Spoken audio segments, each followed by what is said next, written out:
In this video, I'm going to share some really cool Stardew Valley tips. Most of these are pretty simple and will make your life a little bit easier. But I'm also going to show you how to get an infinite amount of statues of perfection in this video, so buckle up. Alrighty, let's start off simple, really simple. During character creation, you will get to pick between a male and female. These two don't really make much of a difference besides for some visual changes. But female characters do get one advantage over male characters. After you have earned 5,000 gold, you will get a letter from either your father or your mother. If you pick a male character, you will receive some cookies from your mother. But if you pick a female character, you'll instead receive 500 gold. Yeah, the 500 gold is not much, but it will allow you to purchase more seeds in the early game and assist you in having a good start to a new playthrough.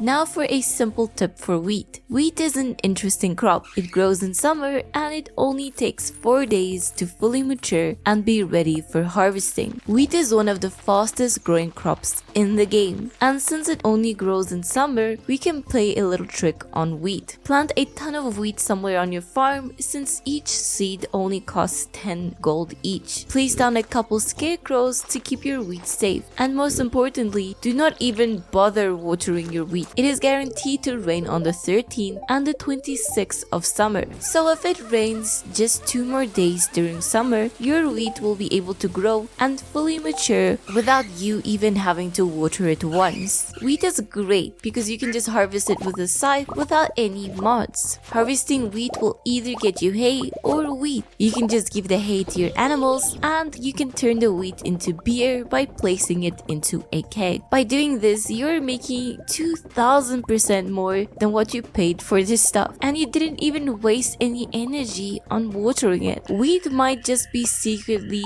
overpowered.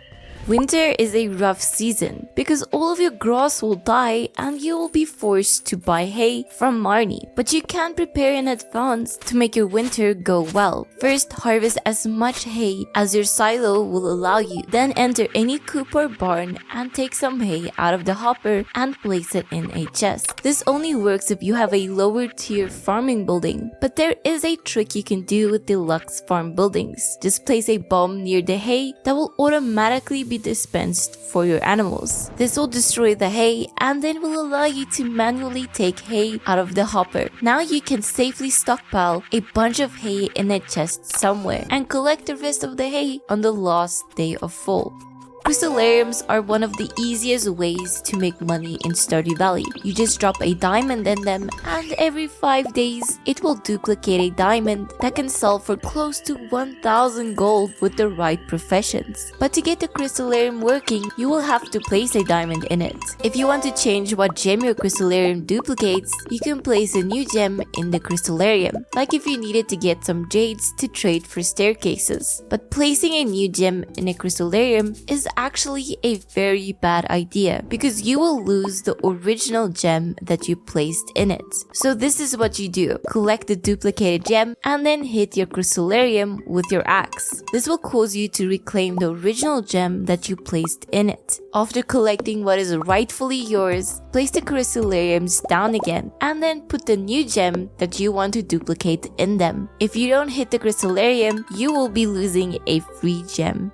Diving into the mines can be extremely rewarding. You can find treasure from treasure rooms, loot from defeating enemies, and you can find a ton of incredibly useful resources like iridium ore and gold ore. But diving into the mines can also be kind of risky. You could be defeated in battle and lose some gold and items. You could accidentally pass out after 2 AM and lose up to 1,000 gold. But diving into the mines does not have to be dangerous with the power of luck. I am not 100% sure about the code and how it all works, but from my own testing and experience, if you head into the mines or into the skull cavern on the best possible luck day with 2 lucky rings and a couple luck enhancing foods, you will most likely not lose any items from dying in the mines. As you can see in my demonstration here, I passed out at 2 AM in the regular mines. When you pass out, you will automatically wake up in your bed on on the next day. And if you check your mail, you will get a bowl. As you can see, I was billed 0 gold, which is pretty nice if you ask me. Here's another demonstration where I died in the skull cavern. I was defeated by a pesky royal serpent and woke up in Harvey's clinic. Even though I have tons of gold and an inventory filled with valuable items and resources, Harvey only billed me 1,000 gold, but I did not lose any items. Both of these demonstrations were done on the best possible luck days, and I ate a lucky lunch and some ginger ale. So I'm going to conclude that luck will stop you from losing items in the mines. This is vaguely stated on the wiki, but it does not go into detail that I would like it to.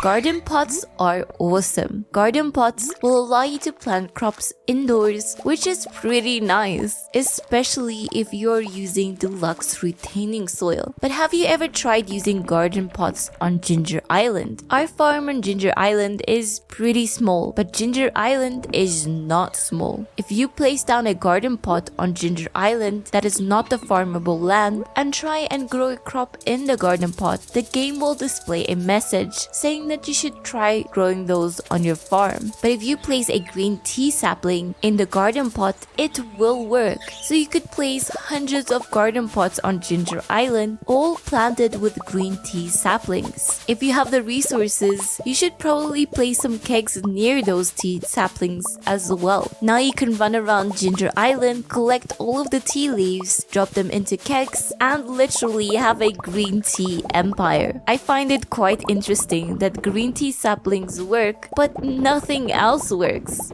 Alrighty, now for the tip you all have been waiting for. If you already have a Statue of Perfection, you know how convenient this thing can be. It will produce between 2 and 8 pieces of iridium ore every single day. You will get one of these on the first day of your 3rd year if you have met the threshold. The easiest way to guarantee the statue is by simply making 1 million gold, completing the community center, and obtaining both the rusty key that unlocks the sewer and the skull key that unlocks the skull cavern. Simply interact with your grandfather's altar to receive your Statue of Perfection. But what if you want more than one? Well, it's actually super easy to get another one. All you need to do is place the statue down somewhere and then fill up your inventory. Then just hit the statue with an axe. Now the statue will be floating on the ground ready for you to pick it up. Then interact with the altar again. Now you will be able to redeem another statue.